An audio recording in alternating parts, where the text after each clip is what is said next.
Olá, queridos! Vamos em frente então. Bem-vindos à quarta aula do trimestre, o plano de Deus para Israel em meio à infidelidade da nação, as correções e os ensinamentos divinos na época dos reis de Israel. Hoje, continuando a falar sobre o profeta Elias, vamos falar também sobre os profetas de Baal e de Azerá. Vamos orar. Pai, nós somos gratos ao Senhor por todas as coisas. Conduz mesmo, Deus, a nossa mente cativa ao Senhor durante esse tempo, para que a gente possa tirar dessa lição algo prático para nós, para os nossos dias, e que em nome de Jesus, meu irmão e minha irmã sejam abençoados, Pai, em nome de Jesus, Pai. Amém, queridos? Vamos ao texto então. Ele mesmo, porém, se foi ao deserto, caminho de um dia, e veio e se assentou debaixo de um zimbro, e pediu para si a morte, e disse: basta. Toma agora, ó Senhor, a minha alma, pois não sou melhor do que meus pais. Está aí a imagem de um zimbro, né? Foi debaixo de uma árvore como essa aí, com esse fruto meio azulado, parecendo um mirtilo, parecendo uma uva, que Elias se assentou e fez essa queixa a Deus. Ele compartilhou com Deus o que estava no coração dele, cansado já dessa luta constante, da perseguição constante, a vida no deserto, a vida de um profeta, irmãos. Ela não é e não vai ser fácil até a volta do Senhor. Muitas vezes o profeta ele tem uma vida solitária, assim como Jeremias, né? Deus disse para ele não casar. Por quê? Deus não queria que muitas vezes ele sofresse com a perda da esposa. Deus falou que ia exterminar todos, jovens, velhos, crianças. Então Deus não permite que o profeta muitas vezes ele passe por algumas coisas. Por quê? Por amor.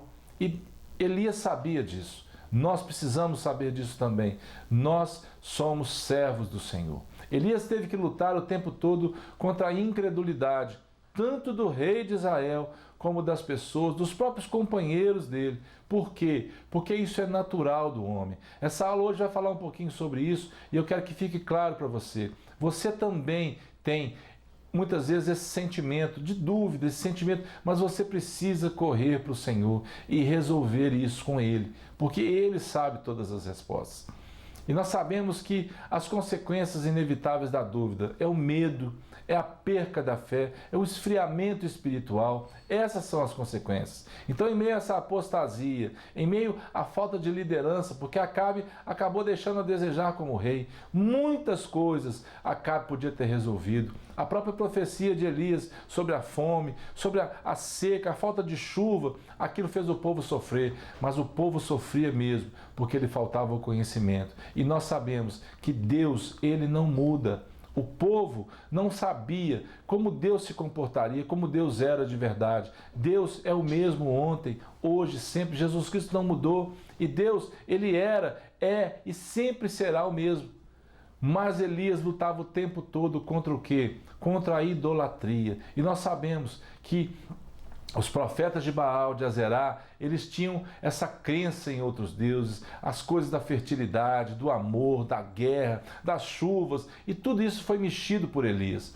Olha o que a palavra diz. Então Elias se chegou a todo o povo e disse: até quando cocheareis entre dois pensamentos?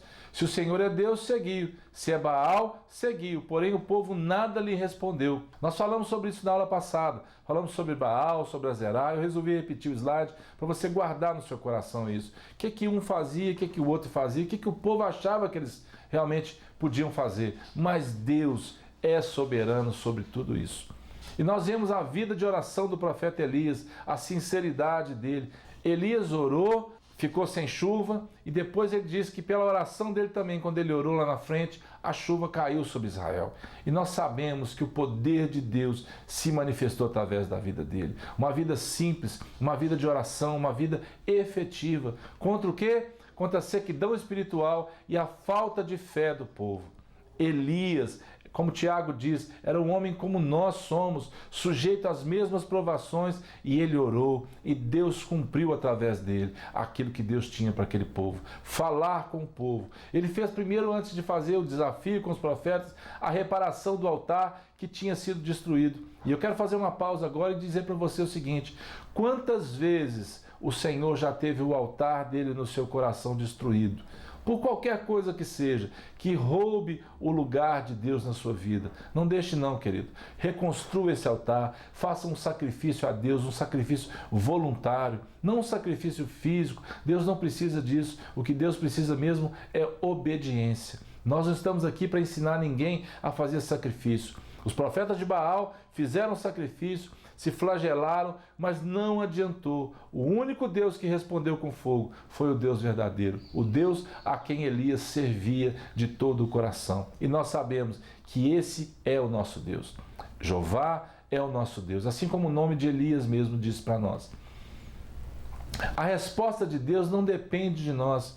Independente do que você tenha pensado, do que você gostaria de fazer, a resposta de Deus muitas vezes é muito diferente de tudo isso. Deus sabe o que você realmente precisa. Ele conhece realmente aquilo que é melhor para você. A palavra fala no livro de Jeremias: eu é que sei que pensamentos tenho a vosso respeito, pensamentos de paz e não de mal. Então passareis a orar a mim, buscar-me-eis o quê? E me achareis, quando me buscares de todo o vosso coração. Busque o Senhor de todo o seu coração. Lembre-se que pequenos desvios têm grandes consequências na vida de um servo de Deus. Pequenos desvios podem trazer para você realmente grandes consequências. O afastamento, o esfriamento. E contra tudo isso, Elias lutou. Ele lutou contra a incredulidade, contra o cansaço, contra a depressão, contra o desânimo, contra a cobrança, o pecado. E hoje nós passamos por muitas dessas coisas. Quantas pessoas hoje, por estarem dentro de casa, por terem a vida totalmente mudada por causa do que nós estamos vivendo, têm realmente demonstrado um quadro de depressão, um quadro de sofrimento, um quadro de angústia. Amados, só tem uma solução para isso. Essa solução se chama Jesus Cristo. Que você, se você está apresentando alguma coisa dessas que eu falei durante esse tempo, você seja nessa manhã cheio da graça de Deus, que você seja cheio da virtude do Senhor sobre você, para realmente receber saúde, receber vida, receber ânimo, como o profeta Elias disse, pediu a morte para o Senhor, para que o Senhor pudesse dar alívio, mas nada disso vai resolver. Vai resolver quando nós estamos com Ele, vai resolver quando nós buscamos a direção dEle. Resolveu para o povo quando o povo se voltou para Deus, e Deus trouxe a chuva novamente e a terra produziu de novo, e assim vai acontecendo. Deus, ele tem mais interesse em que sejamos abençoados do que nós na bênção do Senhor. E para encerrar, ainda que à sua volta quase todos estejam contaminados pela idolatria e toda forma de injustiça, não perca a vontade de lutar pela causa do Senhor. Ainda que todo mundo diga para você que isso é normal, que isso, o mundo está assim, não aceite isso, lute contra isso. Para quê? Para que você seja cheio da bênção do Senhor. E lembre-se de uma coisa, Elias, em meio a tudo isso, ele deixou para substituí-lo um homem também que foi cheio do poder de Deus. Nós vamos falar mais na frente sobre ele. Foi o sucessor Eliseu, um homem que pediu para ver o Senhor dele subir, e ele viu, e Deus derramou sobre ele uma unção de graça, uma unção de poder, uma unção de sabedoria, para que ele fosse realmente o sucessor de Elias. Amém, queridos? Que você seja essa pessoa também, cheia da graça, cheia do poder e da virtude daquele que realmente foi e sempre será o nosso Deus, Jesus Cristo. Amém? Que o Senhor te abençoe. Se você já se inscreveu no nosso canal, aproveite o material que nós temos gravado. Se você não se inscreveu, inscreva-se, compartilhe essas aulas e que o Senhor te abençoe em nome de Jesus.